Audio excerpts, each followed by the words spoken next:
La Asociación Internacional para el Estudio del Dolor, en su definición sobre dolor físico, dice que es una experiencia sensorial y emocional desagradable asociada a una lesión tisular, real o potencial, o que se describe en términos de tal daño, y agrega que el dolor es siempre subjetivo. El dolor induce al individuo a reaccionar para evitarlo.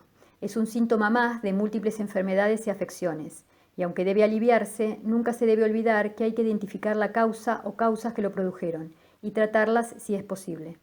Lo que esta definición dice esencialmente es que el dolor es una experiencia profundamente personal, como lo sabe cualquiera que experimente dolor crónico, y se ha descubierto que son muchas las variables que afectan la experiencia del dolor.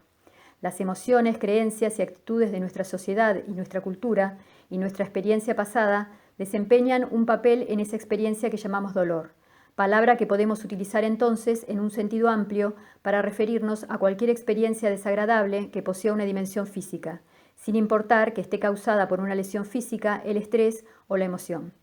Prácticamente todos los tejidos del cuerpo, sobre todo los situados en las capas más externas, tienen alojados entre sus células unos receptores nerviosos llamados nociceptores, que son específicos para el dolor. Los órganos y estructuras profundas, como el cartílago articular, los meniscos y los discos intervertebrales, están escasamente inervados y por lo tanto son menos sensibles a este tipo de estímulos. No obstante, hay estructuras internas que, debido a su abundante inervación, son capaces de generar bastante dolor cuando se lesionan, como por ejemplo los ligamentos y el periósteo, que es la membrana que cubre los huesos. Los estímulos que pueden excitar estos nociceptores pueden ser mecánicos, como el estiramiento o compresión excesivos de un tejido, térmicos, como el frío o calor extremos, y químicos, como en el caso de la lesión tisular. Cuando un tejido se lesiona, se liberan sustancias químicas, como las histaminas, prostaglandinas y bradiquininas, que irritan los receptores de la zona e envían una señal a la médula y de ahí al cerebro. Estos componentes químicos no solo estimulan los receptores del dolor, sino que aumentan la sensibilidad para próximos estímulos. Una vez que un tejido se daña, el área afectada se vuelve más sensible e irritable. El dolor puede desencadenarse también por el incremento de tensión de las paredes de los vasos sanguíneos. Se cree que el dolor que produce una contractura muscular se debe a la compresión de los vasos atrapados en esa zona del tejido y a los metabolitos, o sea, a los restos de la actividad de las células musculares que no pueden evacuarse y que provocan la irritación de los receptores. Hoy en día, la ciencia permite afirmar que la temperatura ambiental, la humedad o la presión atmosférica afectan a todos los órganos y sistemas del cuerpo humano. Estudios realizados concluyeron que existe una relación entre el dolor y el incremento y o disminución de la presión atmosférica o el nivel de humedad en personas aquejadas de artrosis. Cada enfermedad se manifiesta siguiendo patrones característicos de daño tisular, por lo que la calidad, el curso y la ubicación del dolor ofrecen información valiosa para llegar al diagnóstico. Hay dos grandes modalidades de dolor, el dolor agudo y el dolor crónico. El dolor agudo aparece inmediatamente después de la lesión o irritación y es una consecuencia directa de esta, una señal de dolor proveniente de los músculos, los huesos, los ligamentos o la piel. Este dolor forma parte del sistema de alarma del cuerpo e indica que se encuentra sometido a un ataque y que hay que proteger el área dañada y dejar que cure. Puede durar de minutos a días. Suele localizarse fácilmente en una zona concreta. El dolor crónico, en cambio, también llamado persistente o a largo plazo, es de tipo más bien difuso y es aquel que dura más de 3 meses, aunque no existe un límite de tiempo definido, en algunas ocasiones hasta décadas. Hay quien considera que es el que permanece lo suficiente para la solución del daño producido.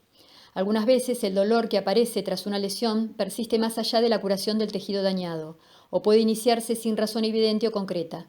Si prosigue en ausencia del daño físico, produce lo que se conoce como síndrome de dolor crónico. El dolor crónico ha sido calificado como la moderna epidemia silenciosa. El dolor irradiado es aquel que se produce cuando un nervio raquídeo experimenta compresión, por ejemplo, en la hernia discal o la artrosis.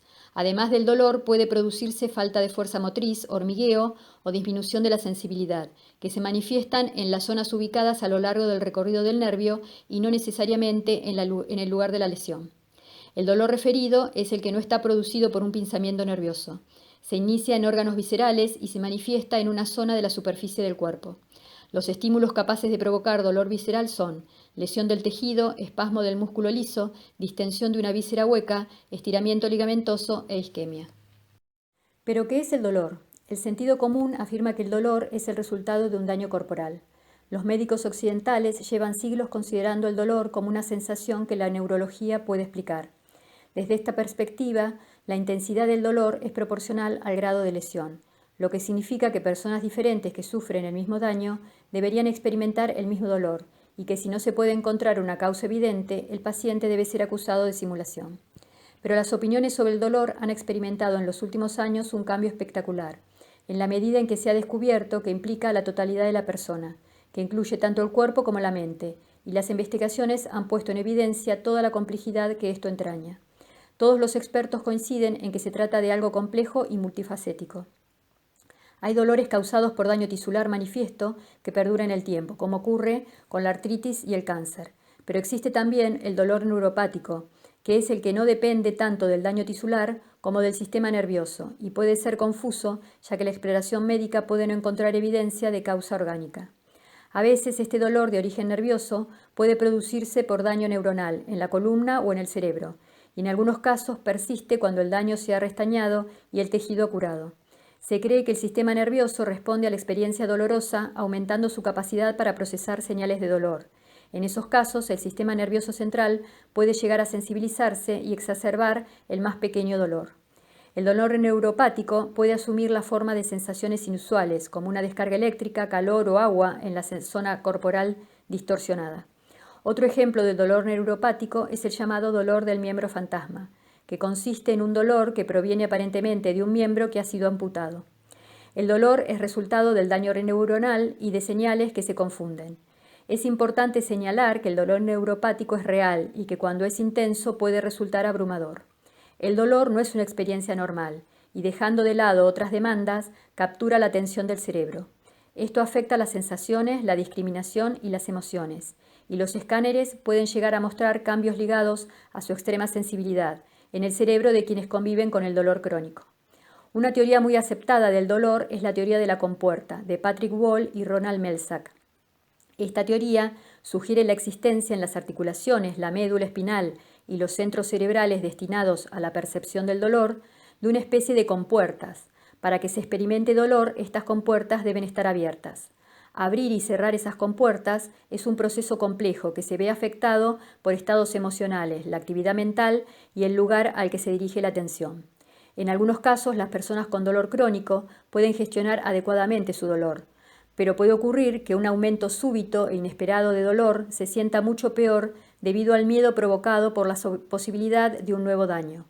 Muchas veces la ansiedad que este temor provoca mantiene abiertas las compuertas.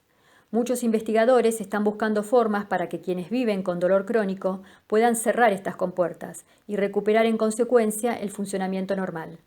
La conciencia creciente de la complejidad del dolor ha enseñado a los médicos que su tratamiento debe implicar a la totalidad de la experiencia.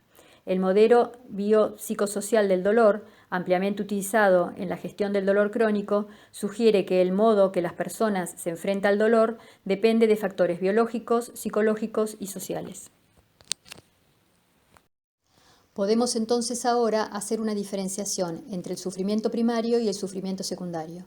En primer lugar, existe la sensación corporal desagradable llamada sufrimiento primario, y en segundo lugar, las 1000 formas de resistencia mentales y emocionales, a menudo simultáneas a las sensaciones físicas, que configuran lo que se denomina sufrimiento secundario. Esta distinción es la clave para vivir adecuadamente con dolor crónico, porque muestra que hay una manera posible de lograr cambios.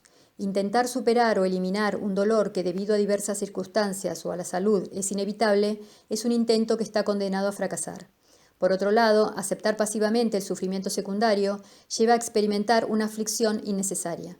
Contrariamente, identificando las diferencias entre dolor primario y secundario, se pueden identificar los hábitos de resistencia que provocan el sufrimiento secundario. Cambiar esos hábitos alivia a veces de forma espectacular este tipo de sufrimiento y devuelve la sensación de estar en control de la situación.